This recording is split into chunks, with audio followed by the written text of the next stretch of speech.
નમસ્કાર વિદ્યાર્થી મિત્રો, આજે આપણે પ્રકરણ 11 ભારતનું ન્યાયતંત્ર એના વિશે માહિતી મેળવીશું.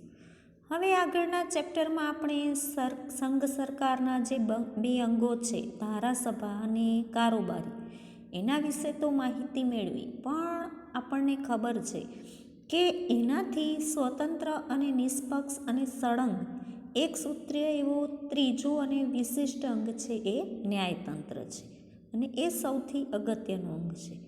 તો એના વિશે આપણે માહિતી મેળવીશું.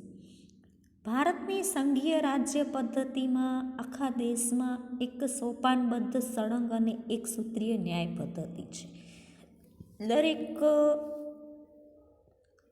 રાજ્યમાં એક સરખો ન્યાય છે એ આપણા બંધારણની એક ખાસિયત છે.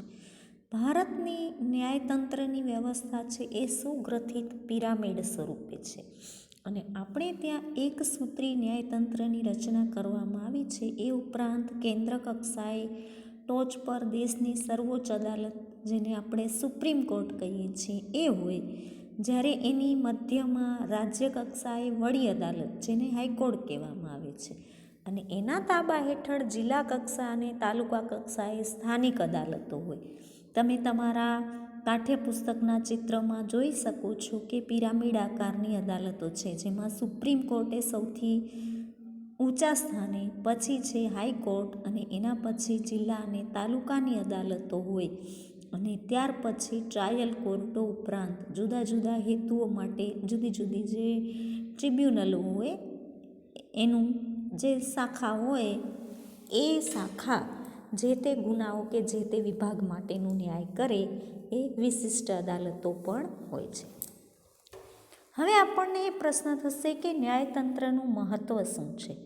તો ભારતના નાગરિકોના હકના રક્ષણ અને જતન કરવા, તેમજ કેન્દ્ર અને રાજ્ય વચ્ચેના કે રાજ્ય વચ્ચેના જે કાર્ય વિભાજનને લગતા કોઈ વિસંવાદિતા સર્જાય તો એના બંધારણની જોગવાઈ મુજબ ઉકેલ લાવીને સમાધાન કરવા માટે સમવાયતંત્રમાં તટસ્થ અને નિષ્પક્ષ ન્યાયતંત્રની જરૂર પડે છે. બંધારણે કાયદા તો ઘડી નાખ્યા, પણ જો એ કાયદાઓનું અમલ ન થતું હોય અને ક્યાંક પણ જો વિસંવાદિતા સર્જાય તો શું કરવું?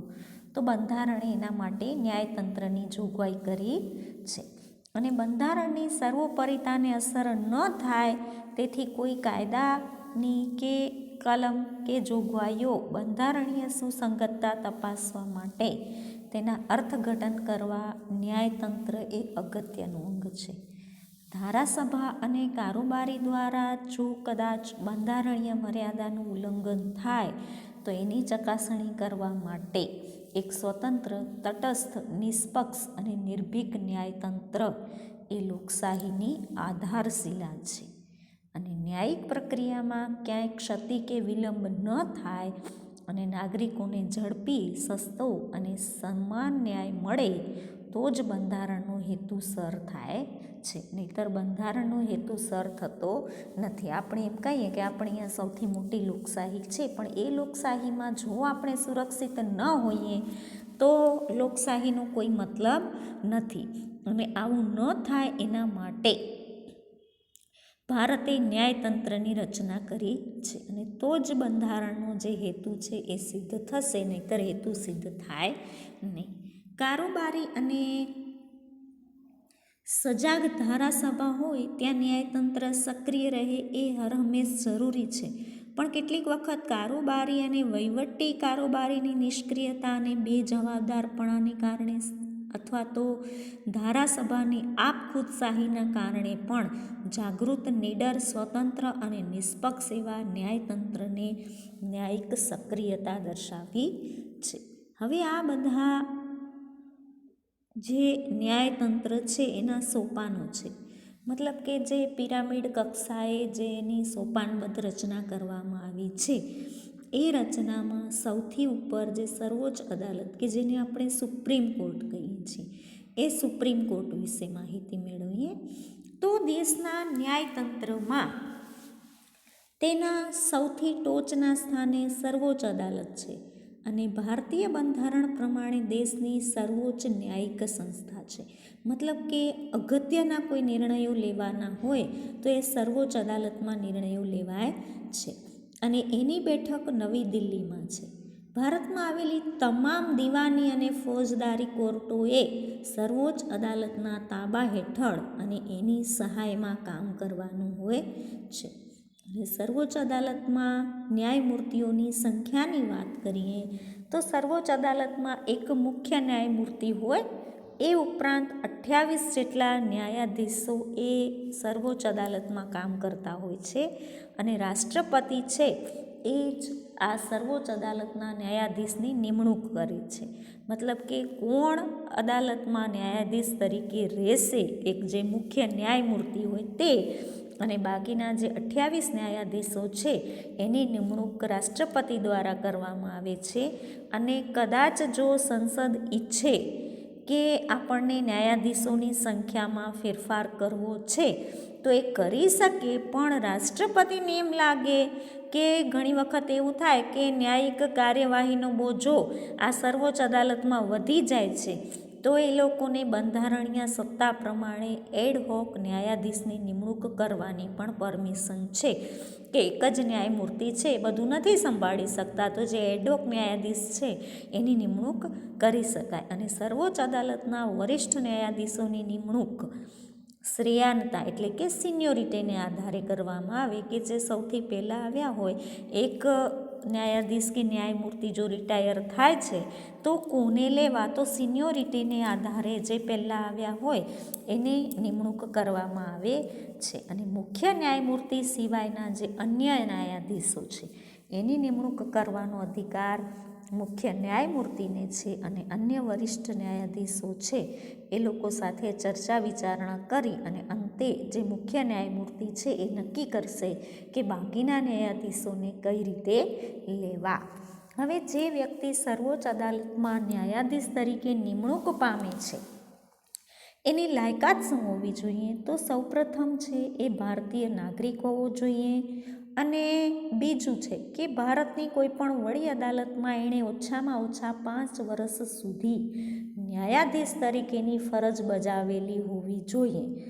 કદાચ એવું થાય છે કે એણે 5 વર્ષ ન્યાયાધીશ તરીકેની ફરજ નથી બજાવી તો કોઈ પણ વડી અદાલતમાં ઓછામાં ઓછા 10 વર્ષ સુધી એને વકીલ તરીકેનો અનુભવ હોવો જરૂરી છે. ત્યાર પછી રાષ્ટ્રપતિના મત પ્રમાણે તે નામાંકિત ન્યાયવિદ કે પ્રસિદ્ધ કાયદાશાસ્ત્રી હોવો જોઈએ અને તે વ્યક્તિ 65 વર્ષ કે તેથી વધુ ઉંમરનો હોવો જોઈએ નહીં. આમ સર્વોચ્ચ અદાલતના ન્યાયમૂર્તિઓની નિવૃત્તિ વય મર્યાદા 65 વર્ષની છે. 65 વર્ષ સુધી એ લોકો પોતાના હોદ્દા ઉપર કામ કરી શકે છે. હવે એ લોકોની સમય અવધિ કેટલી છે, કેટલા સમય સુધી એ લોકો ન્યાયાધીશ તરીકે રહી શકે એની વાત કરીએ તો સર્વોચ્ચ અદાલતના ન્યાયાધીશની નિવૃત્તિ વય 65 વર્ષની છે. જો કે સંસદ એના કાયદા ઘડીને ફેરફાર કરવું હોય તો કરી શકે છે અને નિવૃત્તિ પછી એ વ્યક્તિ ભારતની કોઈ પણ અદાલતમાં વકાલત કરી શકતો નથી.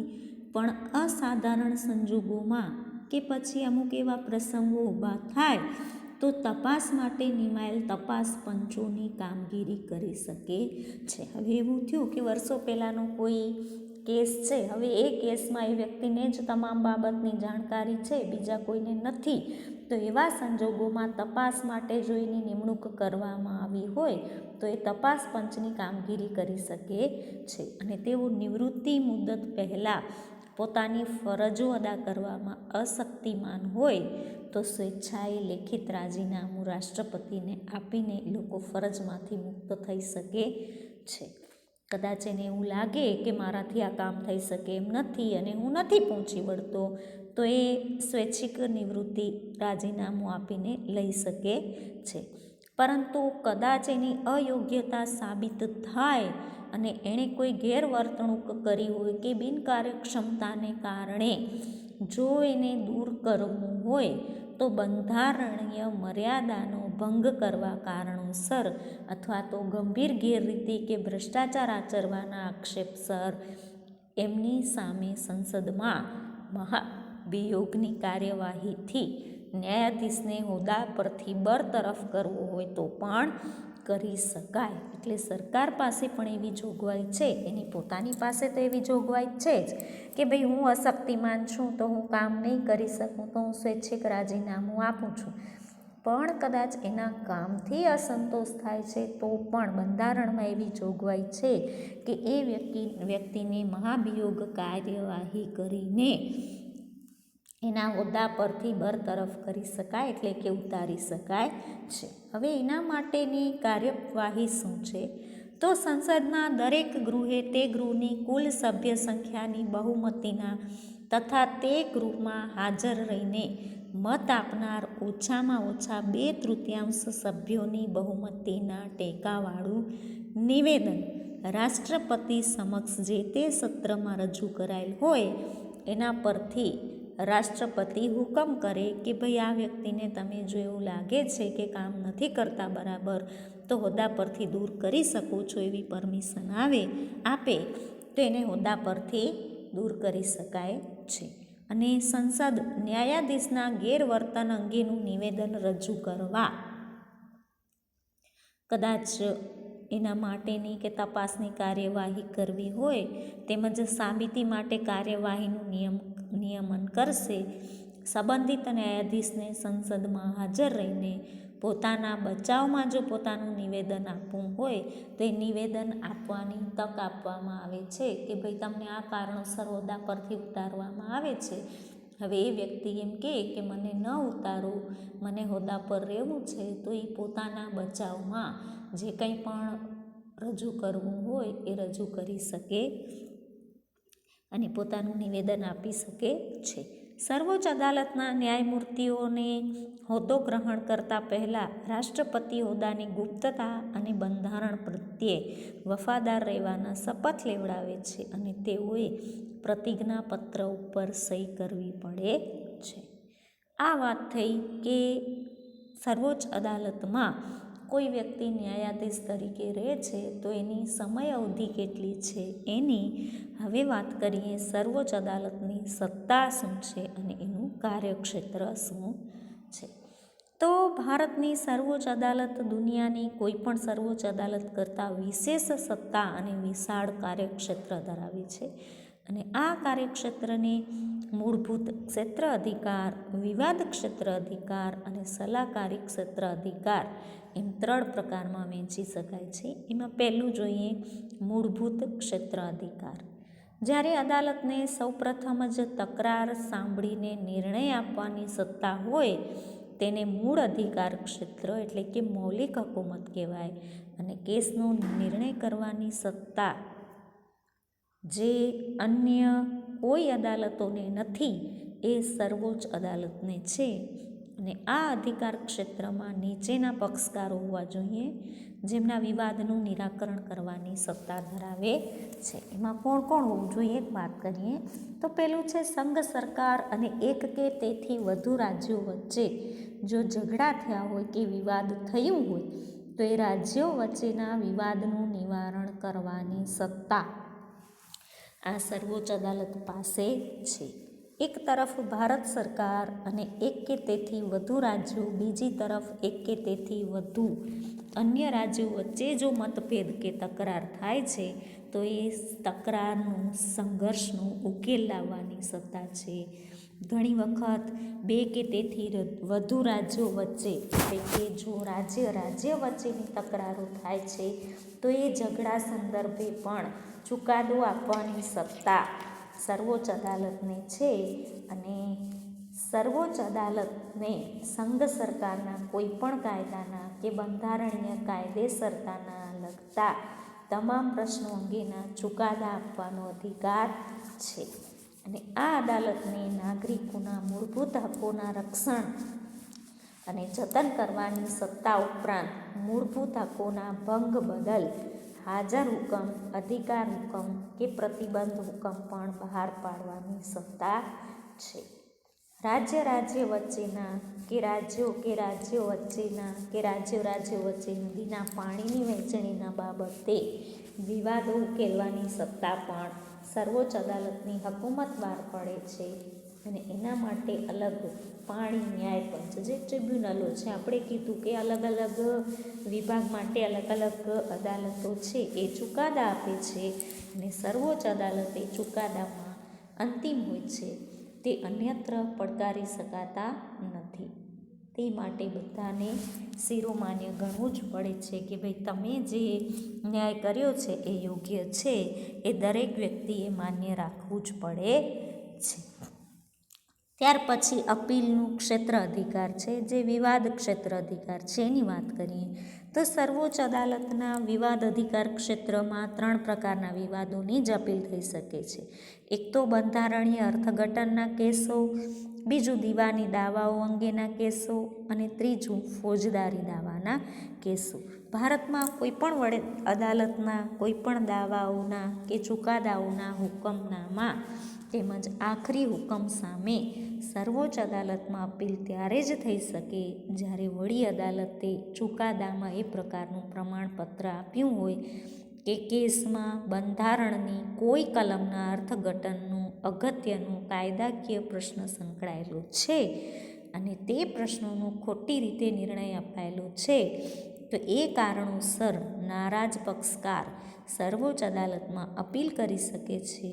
અને જો કોઈ વડી અદાલતનું આવું પ્રમાણપત્ર ન આપે પણ સર્વોચ્ચ અદાલતને ખાતરી થાય કે ચુકાદામાં બંધારણીય અર્થઘટનનો પ્રશ્ન સમાવિષ્ટ છે, તો તે ખાસ પરવાનગી આપવાની સત્તા ધરાવે છે. અલબત્ત અપીલમાં નવું કારણ ઉમેરી શકાય નહીં. કેસનો પક્ષકાર એ જ કારણોસર અપીલ કરી શકે કે પ્રશ્નોના નિર્ણય વડી અદાલતમાં કે અન્ય અદાલતમાં ખોટી રીતે અપાયો છે. અને જે વ્યક્તિ વડી અદાલતની કાર્યવાહીમાં પક્ષકાર તરીકે હોય તે જ વ્યક્તિ સર્વોચ્ચ અદાલતમાં અપીલ કરી શકે.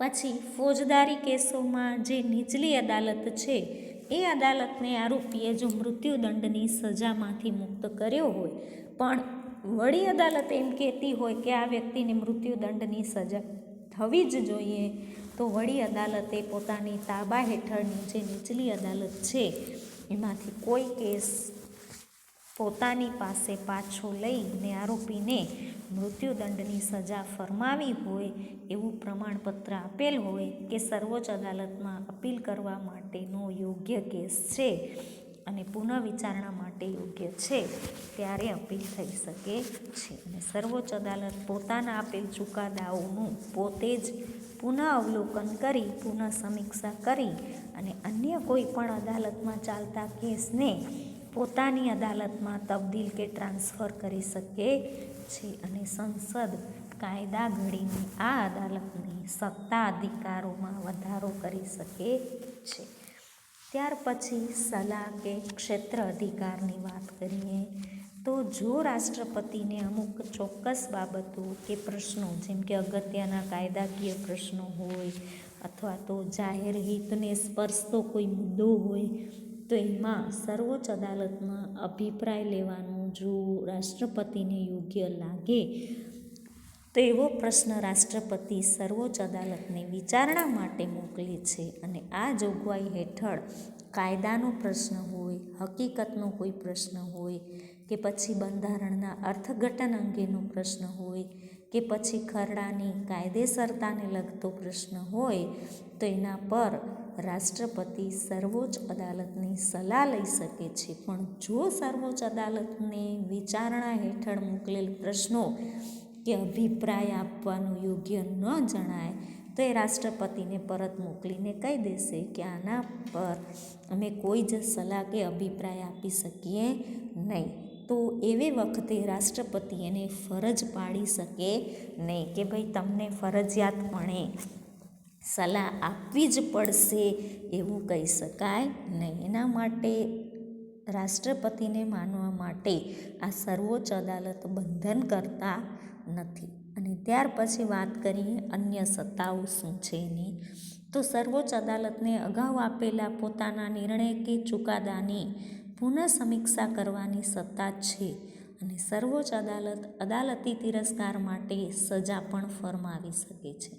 રાષ્ટ્રપતિ કે ઉપરાષ્ટ્રપતિની ચૂંટણી માટેના ચૂંટણી પંચના ચૂંટણી વિષયક વિવાદ ઉકેલવાની સત્તા છે અને નાગરિકોના મૂળભૂત હકોના રક્ષણ કરવા સંબંધમાં કારોબારીના કોઈ પગલાંને કે કાયદાને, આદેશને કે હુકમને જે બંધારણ સાથે સુસંગત નથી તેના આધારે તે હુકમને ગેરબંધારણીય કે રદબાતલ કરવાની સત્તા ધરાવે છે અને એ સત્તા તેને બંધારણીય ઇલાજોના હકના રક્ષણ હેઠળ બંધારણમાં સર્વોચ્ચ અદાલતને આપવામાં આવી છે.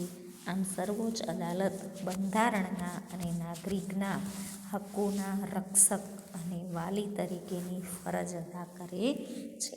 તો અહીંયા આપણે વાત કરી કે સર્વોચ્ચ અદાલત કયા કયા કાર્યો કરે છે. ત્યાર પછી હવે આપણે આગળના પીરિયડમાં અન્ય ચર્ચા કરીશું.